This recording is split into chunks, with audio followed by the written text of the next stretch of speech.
वर्षा पानी साजिछि रोजगार माध्यम।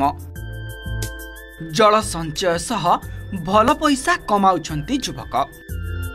दर्शक बंधु, कथाटा आपनकु हजम हेउ नथिबो, कारण साधारण वर्षा जलरू किपरि जणे रोजगार करि परिबो। किंतु आज आपनकु जणे एपरि युवकंक कथा कहिबु जे वर्षा जल रे व्यवसाय करी होइछंती मालामाल। गुजरात रो एही युवक जनकंक ना हेउछि राहुल काचा।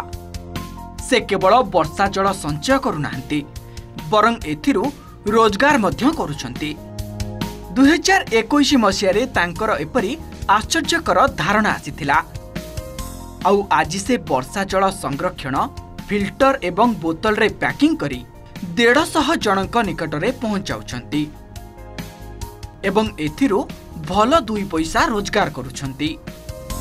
राहुल कहती, मु प्रथमे घरे वर्षा पानी पीवाकू चिंता कली, तापरे मु अनुभव कली जे मो परी अनेक लोक वर्षा जल पीवाकू इच्छा करिबे।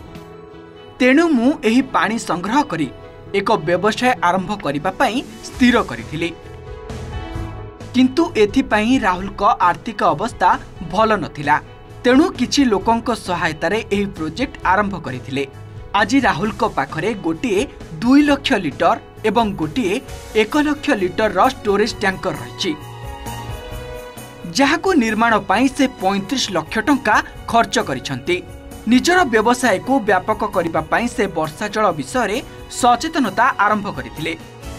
एथिपाई से सेमिनार आयोजन करुथिले एवं सोशल मीडिया रे मध्य मार्केटिंग करुथिले।